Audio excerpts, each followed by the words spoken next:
just a quickie. I printed these horses, Kerries or whatever they're called. Herpes. No, don't go there. I've printed them out on an A4 sheet with a grid on that I can get online and do that. Print it out, and I was going to sketch it straight onto the watercolor paper, but what I've done is I've got a piece of tissue, piece of graphite, not graphite, what is it? Chips with detail paper. Comes in a big A3 sheets, no, A2 sheets of it.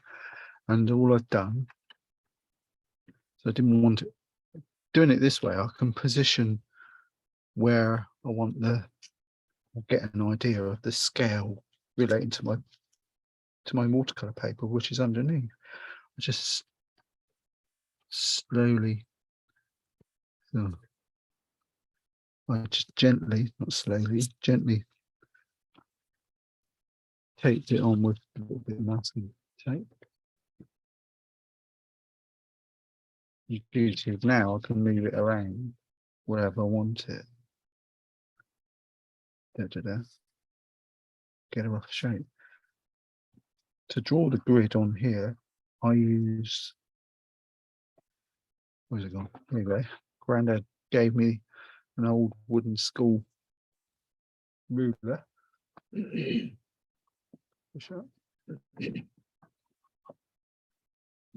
See all?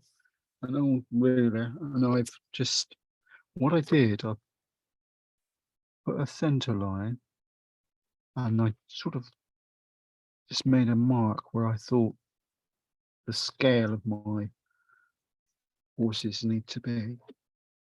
And it works out about an inch. So all I've done is just marked an inch across there, and the same the other way. So I've got 16 squares as there are on here. 1, 2, 3, 4, 1, 2, 3, 4. I always try to do it so the grid is big enough and to handle the scale of the paper. In other words, if you've got like 16 squares, it gets a bit unmanageable. All you need a few just to go. And all I've done is gently followed the grid. So you can see the line there goes. Oh, there's a classic, and that goes almost to the center of there, to that corner of there, almost to the center of there, to the corner of there. That's all we need to do. 1, 2, 3, and a bit. 4. That one goes into 4. Anything that might be a little bit. But beauty of doing it on here, I can rub it on. If I'm not happy,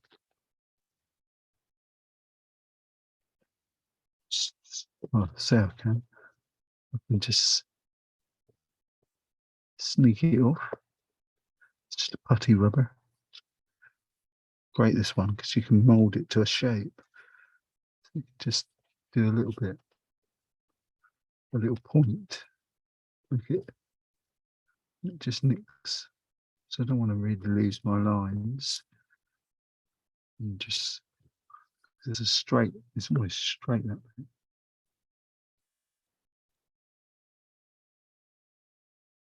This is one of those Blackwing pencils, which I wouldn't recommend drawing straight onto your board. It's like a path there, isn't it?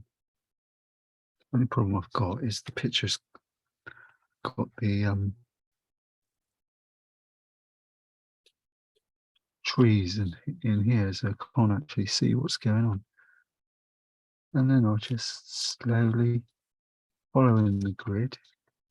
See, that piece there is right in the corner, so and that goes right to the center of there. Whether it goes right down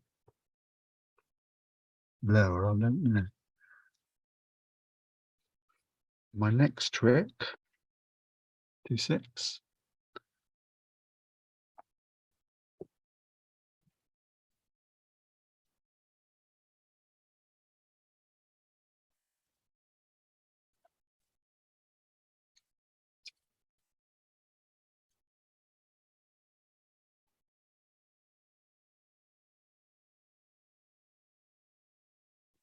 get a piece of trace stain, carbon tracing paper.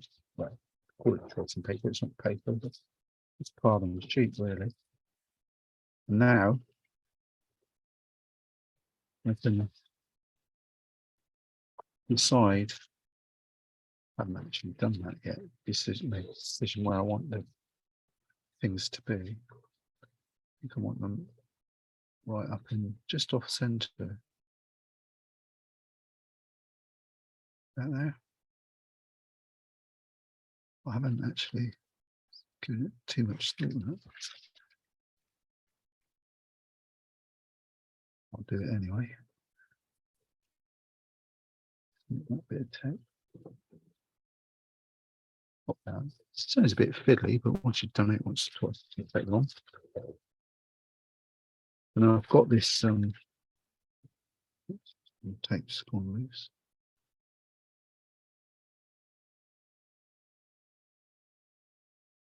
A bit more over there. Once you've done it like this, obviously you've got this image on here for as long as you need it. What I use to biro, find the point of the biro where it's really good.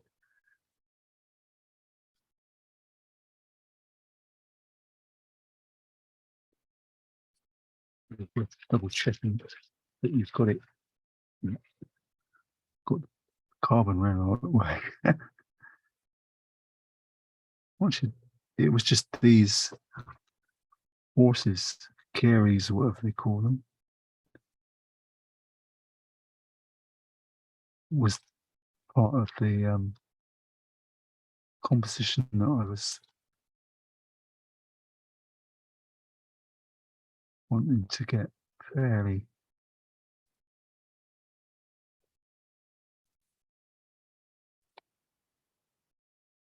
hunky-dory.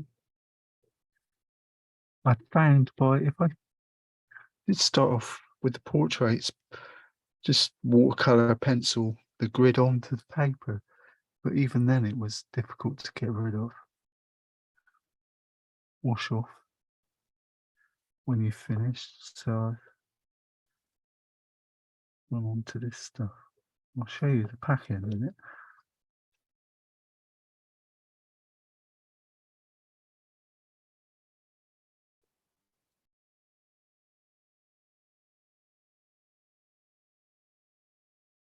This might be a bit of an area that needs tweaking. Once you get the outline, you can do all the fancy bits afterwards. So have a look at that. See what we've got. Ta-da! That's not too bad. It's just what I need, really. Can do the rest visually myself. You could just put a little bit on his eye. That was my horse become a him. See, I am sexist.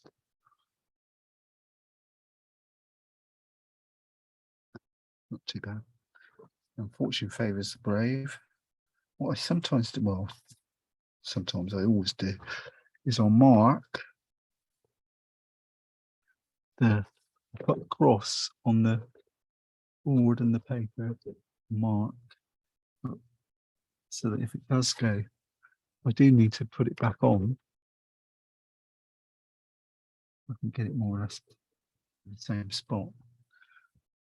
Which actually doing it this way is irrelevant because it's see-through anyway. You grab the packet of this.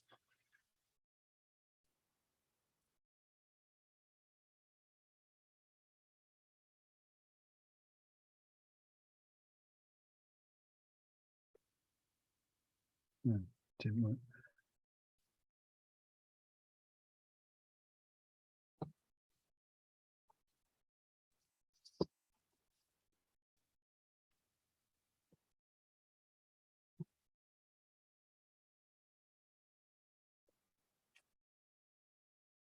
This is the stuff I use. It's 50 sheets of the stuff in here. It's called typo detail. Frisk. It's the stuff. They always make good stuff. And I just tear it off inside. I fold it in half and just tear it off and peel it off. That's the stuff. That's the stuff that I use. Typo detail. I've had that for ages. And when I lift it off, I've got my little horses raring to be tidied up with a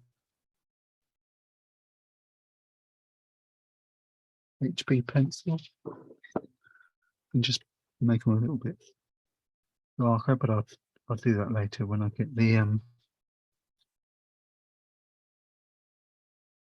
a better printout when I decide what the composition is going to finally be. But the most important bit were the horses, I thought. And there's the gets over there. Neddy. I'll have to have a check of that bit in the picture. Sharp pencil. Something like that. And then over here we've got, I think there's a narrowboat, isn't it? I want to put a boat there with a canal going that way, something like that. Just make it look more interesting, nice sky. Job done. We'll be able, I think we're having an early lunch tomorrow. Cheers for now.